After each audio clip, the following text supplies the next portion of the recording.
सभी भाइयों को जय हिंद। जय हिंद सर। सभी लोग खुश हो? Yes sir. किसी कोई दिक्कत? No sir. तो बोले एक बार भारत माता के जय। तो जय हिंद साथियों, आज हमारे लिए और हमारे ग्रुप के लिए बहुत ही खुशी की बात है कि मैंने पहले ही चैलेंज कर रखा था कि हमारे पास जो रिलेशन के जो लड़के हैं वो जाने वाले हैं भर्ती में।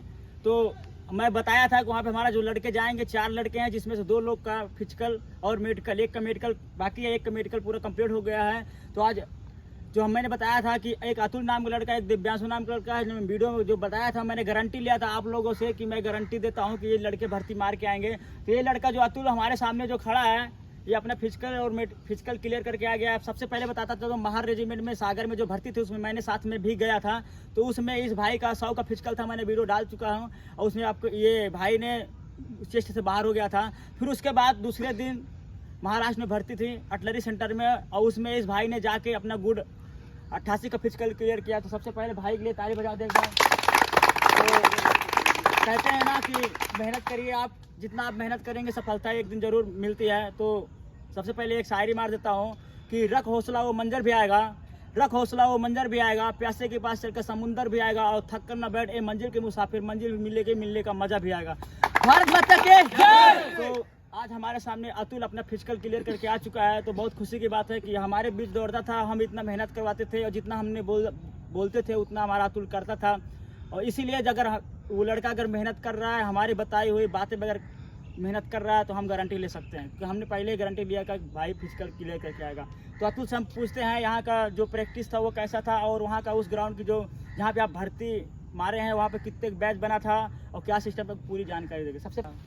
सबसे पहले हम आज अतुल से परिचय लेते हैं कि अतुल कहाँ का है, रहने वाला है, और एकेडमी ज्वाइन करते हुए कितने दिन हो गया। तो अतुल कहाँ से हो? मैं गाजीपुर से। गाजीपुर। तो आप आए थे, आपकी 1600 मीटर की टाइमिंग कितनी है? 6:10 थी। 6:10 थी। और जब यहाँ पे लास्ट टाइम आप गए थे कितनी टाइमिंग थी? 5:15। तो मैं यही पूछना चाहता हूँ कि जब आप महार रेजिमेंट में जब तुम्हारे साथ गया था तो वहाँ कितने का बैच बना था? वहाँ 50 का बैच बना। 50 का बैच बना था। तो उसमें तुम्हारा कितना नंबर आया था? मैं 5वें-6वें नंबर। 5वें से 6वें नंबर पे आया था, जिसमें 100 का फिजिकल था और चेस्ट में बाहर कर दिया गया था। मैंने आपको वीडियो डाला था और बताया था।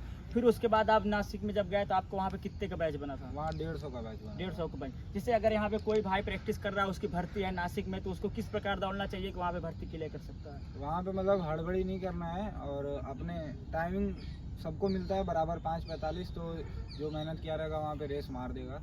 तो आपका बैच कितने का बना था? 150 का बना था सर। और जो वहाँ पे जब आप 88 के जब का तुम्हारा फिजिकल हुआ है, तो उसमें कौन सा स्थान पे आपका नंबर आया था, मतलब बैच में? बैच में मैं सर तीसरे बैच में दौड़ा था, और मेरा सर एक्सीलेंट में से जस्ट 1 सेकंड से रह गया था। 5:21 पे मैं पहुंच गया। 5:21 से बैच गया था, 5:20 इसकी बेस्ट टाइमिंग यहाँ पे थी। तो वहाँ पे 150 का बैच बना था। 150 का साथियों 150 का बैच बना था, जिसमें से 5:21 5:20 यहाँ की टाइमिंग थी, और वहाँ पे इस बंदे की टाइमिंग भी 5:21 आई है। तो आपको कैसा लग रहा है फिजिकल क्लियर करके? अभी सर बहुत अच्छा लगा। अभी अच्छा मेरे को नहीं लग रहा है। जब तक आप फौजी नहीं बन जाते, जब तक मेडिकल फिट नहीं हो जाएगा, जब तक मजा नहीं आएगा। सबसे पहले बताना चाहता हूँ आपको कि इसके खुद का सेंटर था। सभी भाइयों को पता है इसका 88 का फिजिकल है। 88 का फिजिकल होने के बाद इसको 20 नंबर इसका पापा का मिलेगा, और उसके बाद इसका NCCC है तो इसका पेपर नहीं होगा। बस भगवान से हम यही दुआ करते हैं कि भाई का मेडिकल फिट हो जाए और फौजी बन के एक दर का अपना आजाद फिजिकल एकेडमी में और देश की सेवा करे।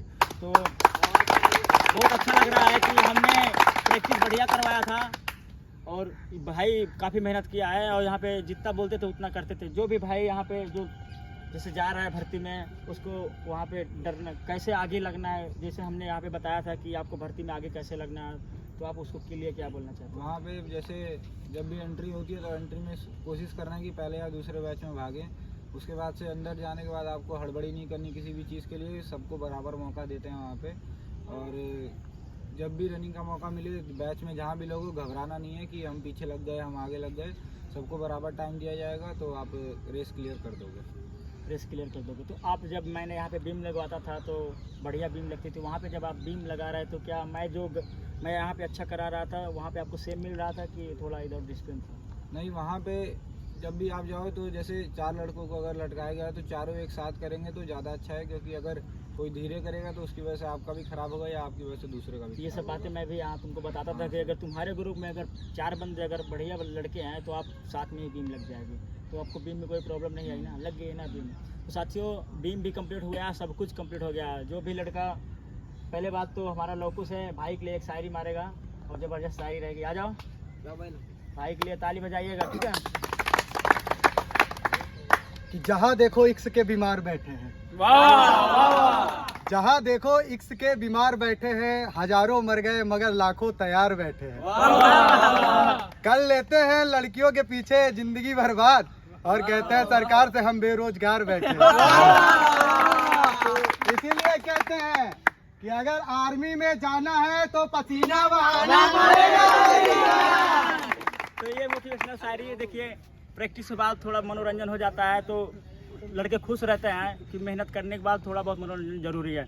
तो अगर आप भी अगर कैप्टन आजाद फिजिकल एकेडमी ज्वाइन करना चाहते हैं तो उसके लिए आप क्या बोलना चाहते हो? एकदम जो बढ़िया भी आना बताइए। चाहता है वो आ सकता है, और जो जितना भी गुरुजी कहते हैं सिर्फ उतना फिजिकल में कर लेगा तो 110% फिजिकल क्लियर करके ही आएगा।